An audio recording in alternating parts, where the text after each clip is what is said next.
This is the Louie T Network.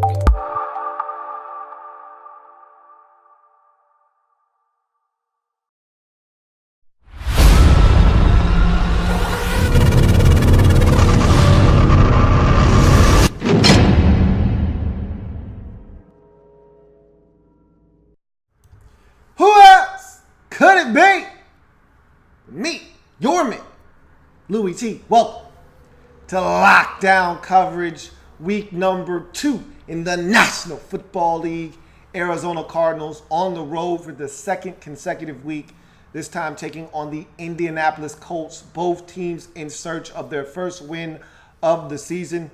Who was going to get the job done? Jacoby Brissett getting the start in Indy after Scott Tolzien's horrific start in L.A. versus the Rams resulted in a 46-9 drubbing. And so Colts were hoping to come home, maybe get a little bit of home cooking, better quarterback performance, and all of that hopefully equaling up to a win. For the Cardinals, tough break, losing your all-world running back, DJ, last week to an injury. And so now, how does this offense function? We know just how big a part of the offense David Johnson has been for this Arizona Cardinals football team. So where do you go now offensively? How do you move the football down the field? Can you score enough points to get a win on the road versus a seemingly lifeless Indianapolis Colts football team? We're going to find out. We're going to talk about how the Cardinals were able to get it done in dramatic fashion, 16-13 in overtime. Should have won this game in regulation. Really, they had opportunities to lose this game in regulation as well. It was not a well-played game on either part by either team, but doesn't matter in this league. The only thing that matters is the win, and the Cardinals got that and got their first of the season. If you haven't already done so, what are you waiting on? Subscribe to the Louie T Network for more great content in 2017 and beyond. We're changing the game over here. I want you to help us do that by simply hitting the subscribe button and becoming a member of the Louie T Network. I'm also on Twitter. @InTheLabRoom is the Twitter handle. Go ahead and give your man some love on Twitter and follow me @InTheLabRoom. Also, if you're watching this video live and you would like to have your voice heard, and you want your comment read at the end of this breakdown, use the hashtag LouieTLive, and I will read your comment at the end of this video if it is in fact pertinent. So, with that being said, we start with the winners. To the victors go the spoils. That would be the Arizona Cardinals in this football game. And we'll start on the defensive side of the football. This is a Cardinals team that I think is pretty solid on the defensive side of the ball. Got some young players, got some veterans mixed in with those young guys, and I think they've got enough talent on the defensive side of the football to be in just about every game they play in this season. They were overmatched versus Detroit, but fact of the matter is they were in that football game and leading 17-15 in the fourth quarter before things unraveled for them in that game. Defensively, they're going to be in ball games. They're good enough with this football team as constructed, with a healthy Tyrann Mathieu, with Patrick Peterson at one cornerback position, Justin Bethel playing with a renewed sense of confidence on the opposite side, and you got Chandler Jones getting after the quarterback. This is a team that I feel like has enough talent. Golden on the opposite side trying to get to the quarterback. There's enough talent on this football team. You know how I feel about their first round pick out of Temple, Hassan Reddick. This is a team that I feel like has enough talent defensively to carry them in some ball games, win them some games like this game versus Indy, and give them an opportunity in some games that maybe they probably won't win, but they'll be in it to the end. This defense is good enough, and they were able to make some plays. None bigger, of course, than the overtime interception by Tyrann Mathieu. First play of overtime from scrimmage. He's able to pick off Jacoby Brissett, reads the young rookies, second-year quarterback's eyes, takes them straight to the football. He's able to then pick it off and set them up in chip shot field goal range. They had just missed a field goal. Great job. There's not many times I'm going to give credit to Chuck Pagano, but great job on icing the kicker. Normally those types of tricks don't work on veterans like Phil the Boot, but for some strange, odd reason, that second kick was pushed all the way to the right, and the Colts had new life, but it was brief as Jacoby Brissett threw the interception. Great job by Matthew picking that off and giving this Arizona Cardinals team an opportunity to put this game away with a field goal. And so the defense continues to be the stronger of the two units for this football team. They're the backbone of this football team as it stands right now. If this defense ever gets shredded, they don't stand a chance in Arizona right now, because offensively they're not where they need to be. We'll talk about their offense in a second, but if they're going to win games this season, they're going to need their defense to play the way they've played these first 2 weeks. Granted, you played against a Colts team here that right now just doesn't have their fastball. No Andrew Luck means this team's going to struggle on the offensive side of football, but it's still your job to go out and make sure that they don't get off on your team, and you did that by holding them down to just 13 points in this ball game. They did move the football with a little bit of success, but when it came time to punch it into the end zone, they struggled. And if not for a bad penalty, and I thought it was a little bit of a suspect call on Chandler Jones on the penalty for unsportsmanlike conduct, using the defender or using an offensive lineman to catapult yourself to try to block the field goal. I forgot the exact term that they used for that. It's not coming to me right now, but I actually thought it was a poor call. He barely put his hand on the lineman.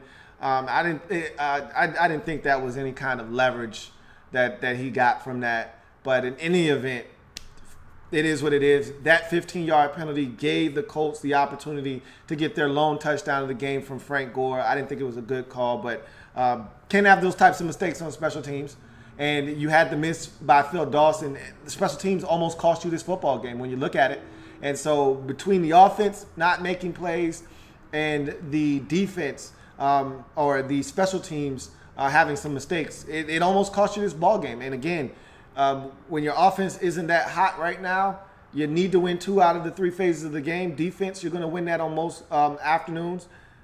And special teams, you're going to have it. And Phil Dawson's going to have to be better, and you can't have those types of penalties where you're giving a team that's settling for a field goal an opportunity to get 7 instead of 3. And so that was a big penalty there, but it didn't haunt you because you were able to come away with the victory. But defensively, this team is good enough to be in ball games. It's the offense that I worry about week in and week out. Speaking of which, Carson Palmer threw for over 300 yards in this game. J.J. Nelson was the star of the game offensively for this football team. If not for J.J. Nelson in this game, the Cardinals simply do not stand a chance. He was outstanding. He made a ton of plays in this game, none bigger than the touchdown grab that he had to get the Cardinals back into the game. They were lifeless at that point of the game. Do you understand what I'm saying to you? They were losing 13-3. Were the Arizona Cardinals. They were on the verge of losing this game. They were pinned deep in their own territory, and they get a 20-yard gain to Jerron Brown on third, like 22 yards to Jerron Brown on 3rd and 20.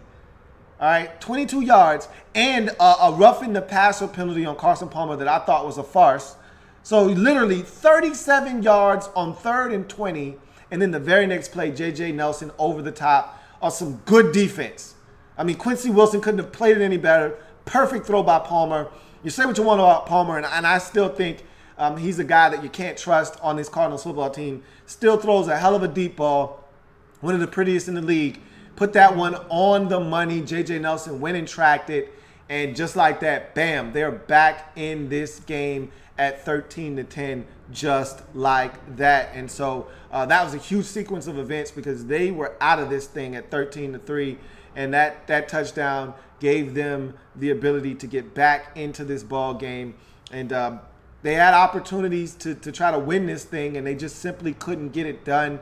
Got back down there and had to settle for a field goal. Had opportunities. They had a situation where they got all the way down to like the 1-yard line, couldn't punch the football in. On 4th down, they went for it after having a completion on 3rd and goal down to the 1. They decided to throw a fade to Larry Fitzgerald. And you got to know, if David Johnson is healthy on 4th and 1 or 4th and goal from the 1, that's a DJ handoff, and he's going to find a way to get into the end zone. Or that's a DJ pick play, and they're going to throw it to him. Either way, they're going to get the football to David Johnson, or at least use him as a decoy. With him not being in the lineup, it changes the dynamics of what they do offensively. They don't convert. You come away with nothing early in the game. Could have changed the whole tide of the game if you get 7 there instead of coming away with nothing. So Arizona struggling on offense right now is an understatement. And, of course, not having David Johnson, a huge part of the reason why they're going to struggle offensively this season without him. But in any event, they got it done.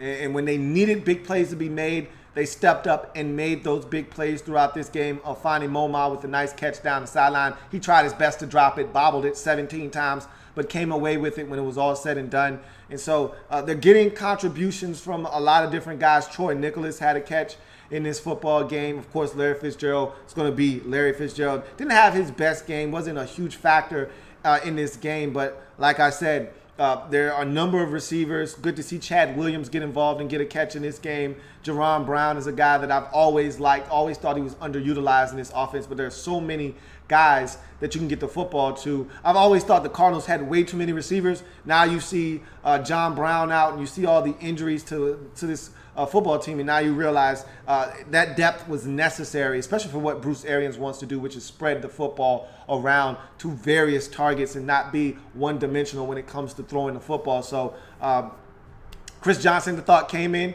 gave them some good snaps, 11 carries, 44 yards, quality running by Chris Johnson in this game, and that's what you need. You need a veteran back to step in. I'm not a Kerwin Williams guy, okay?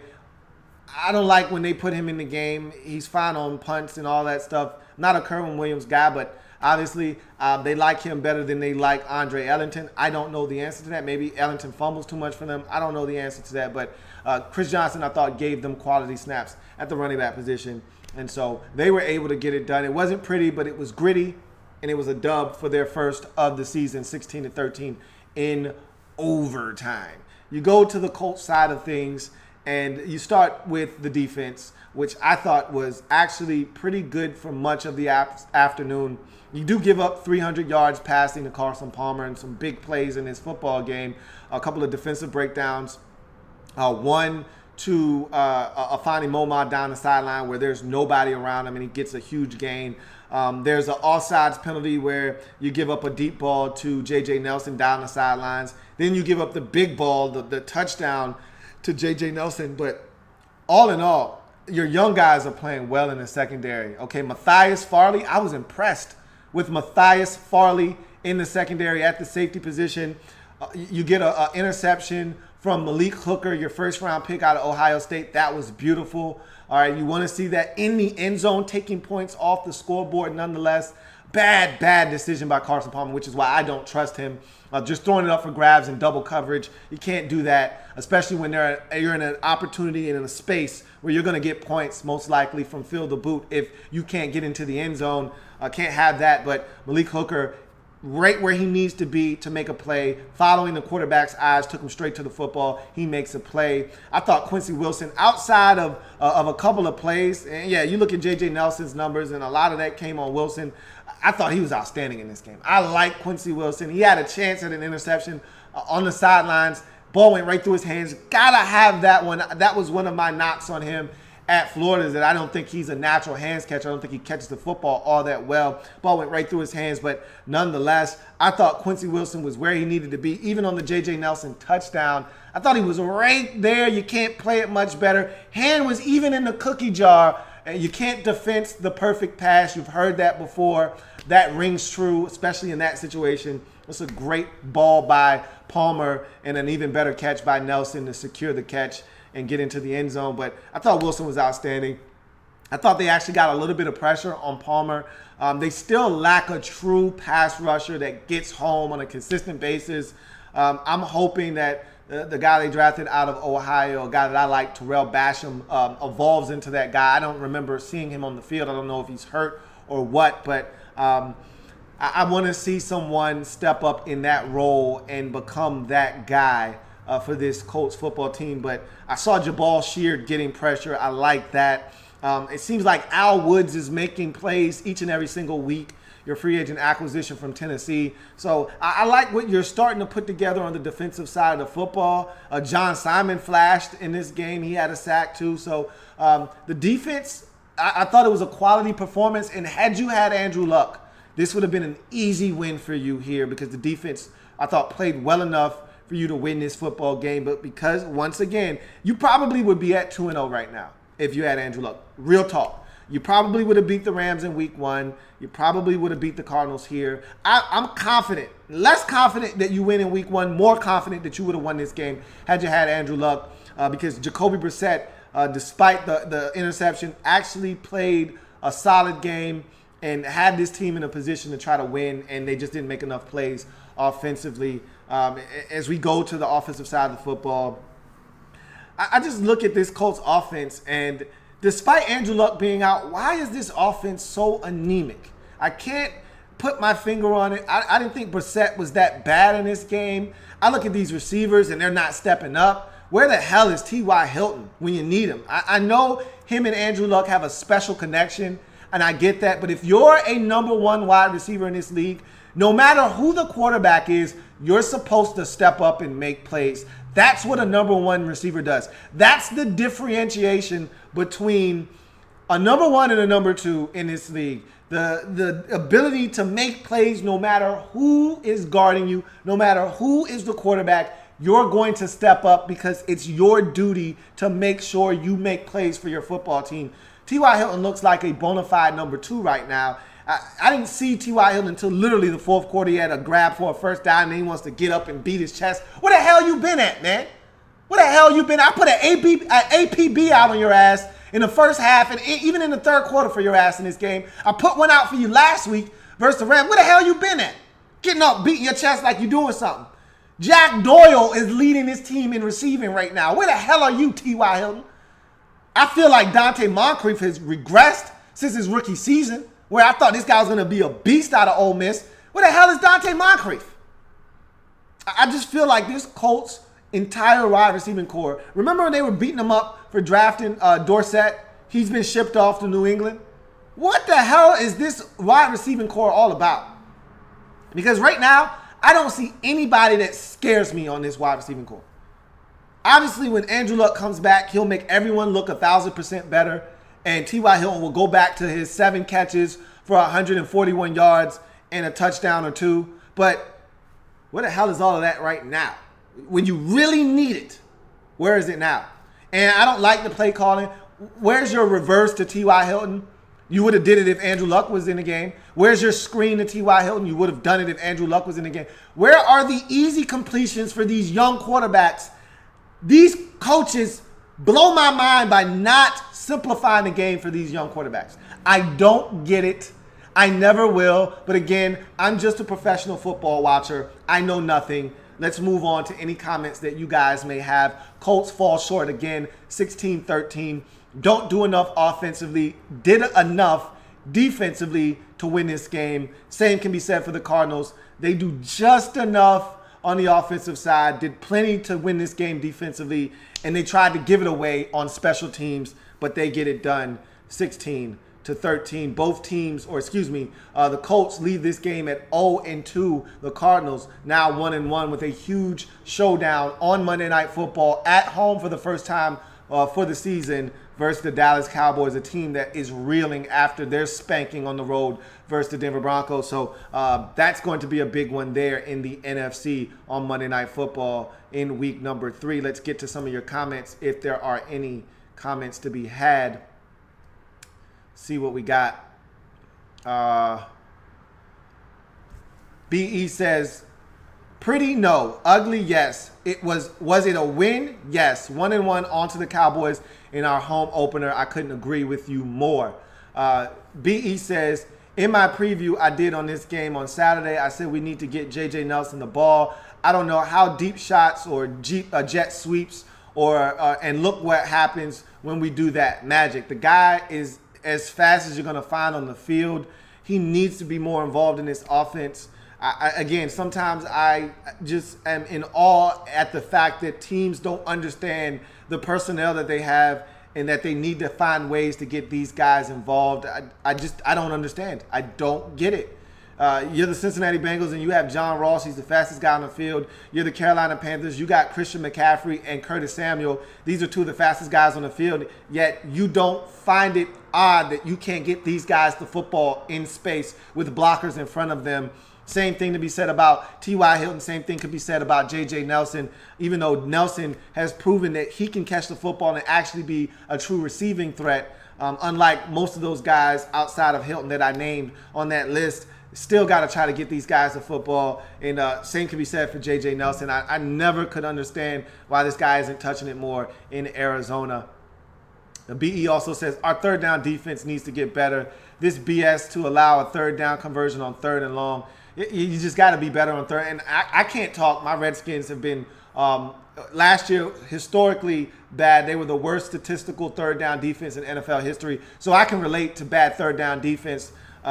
It sucks. When you get a team in third and long, you're supposed to get off the field. And when you can't get off the field consistently, there's nothing worse as a fan than having a team in third and 13 and giving up 15. Nothing pisses you off more than thinking, okay, we've worked this hard. We've got them in a great spot. They just jump false start. It's third and 17 and you give up 19. I've been there. I've done that. It is the absolute worst.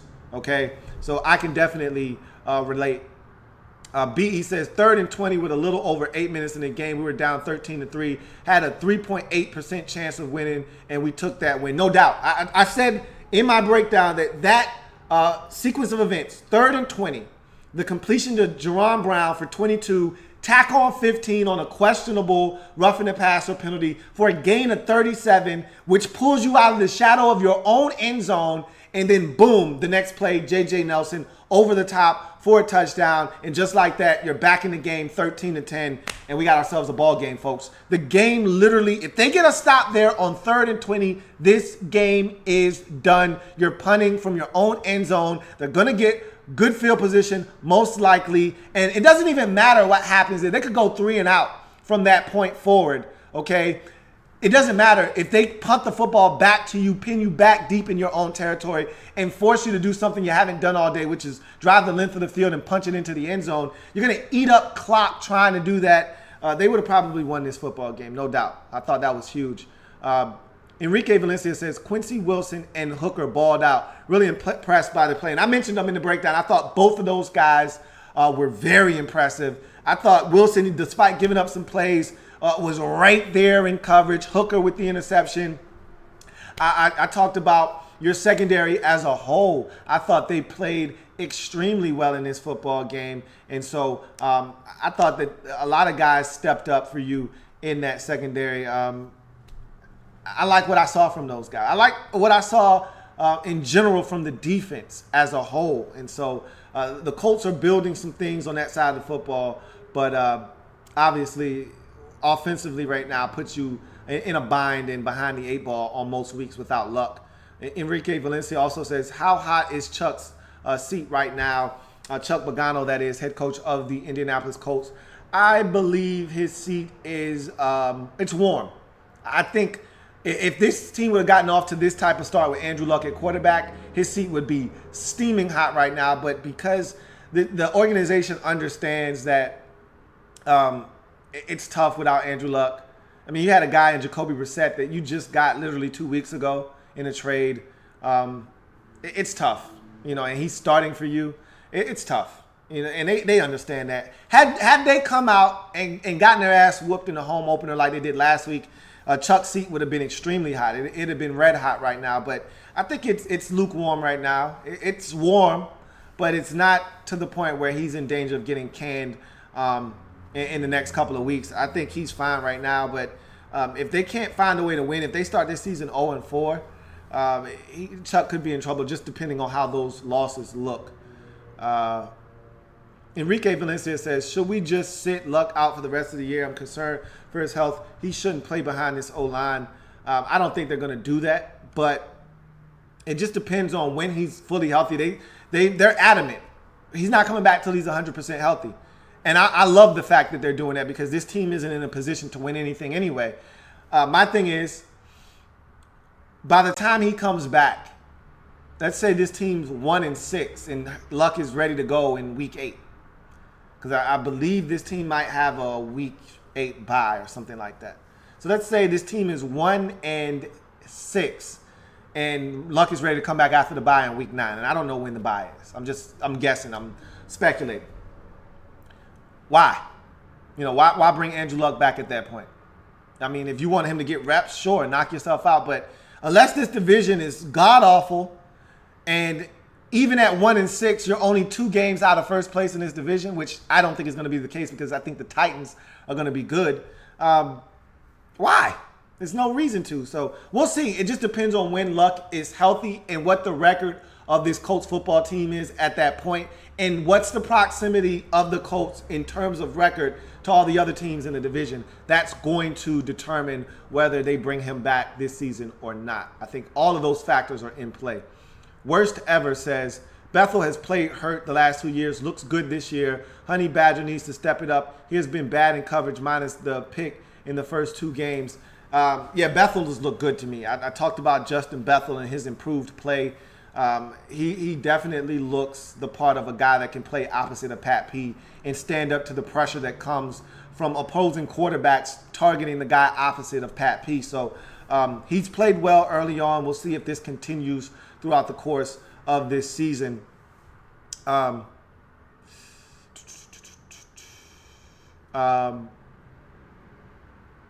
BE says the term was leverage or leaping. That's what they call it, leverage. And I think I actually said that, and I couldn't think of leverage, but it's leveraging that they call it when you use an offensive lineman to give you the advantage to try to block a kick. It's called leveraging, and I didn't think it was leverage at all. I thought it was a bad call, but whatever. Camden Dorian says, Colts are the worst team in the NFL without Luck. Colts have no real talent on defense or offense besides Hilton. It's Luck or bust every year. I don't agree with the whole sentiment there, but I do agree with the fact that it's Luck or bust with this football team every year. I do agree with that. They do have talent on defense. They do have talent on offense. I think the talent on offense isn't that great, though. I think they're lacking real talent on offense. And I don't like the way they're using Marlon Mack right now. They still got to figure out how to use him.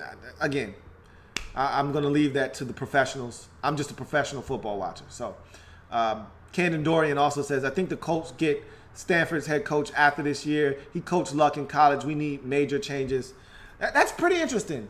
If they would go after my man, can't think of his name, David Shaw.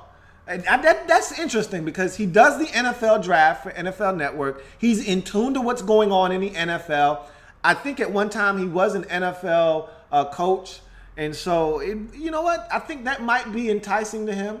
I don't know if he's entrenched in the Stanford way and doesn't want to leave the campus.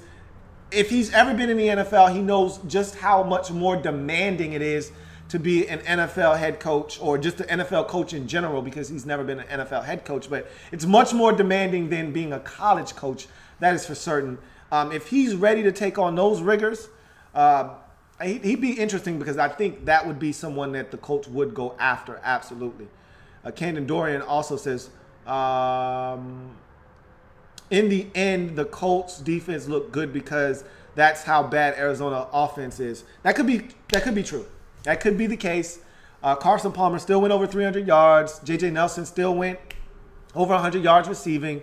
But that might be true. I'm not sold on Arizona's offense whatsoever. So that may be true. Worst ever says, Ellington always gets specific run plays, speed draw a la Seattle touchdown run last year when Stanton went crazy on the sideline. Not sure they like him doing the general run game plays. And maybe that's the case. I never understood why he doesn't get the football more, even if it's specific plays like draws, which he seems to get screens and things of that nature. He's a great receiver out of the backfield. I'd like to see him touch it more in that capacity. BE says, I can tell you where T.Y. was. He was being shut down by Patrick Peterson. Maybe just good corners in general shut his ass down, because last week he struggled against Tremaine Johnson and he couldn't get the football. So maybe that's the problem. When he plays up against upper echelon corners, he can't get open. Maybe that's what the problem was. Worst Ever says, J.J. Nelson has 9 TDs in his last 10 games. He needs to get the football more. End of discussion. There aren't many guys that can keep up with him stride for stride in this league. If you set up some short routes and then you take your shot methodically, I don't see how this guy doesn't win. That was double coverage that he beat. The safety got over too late.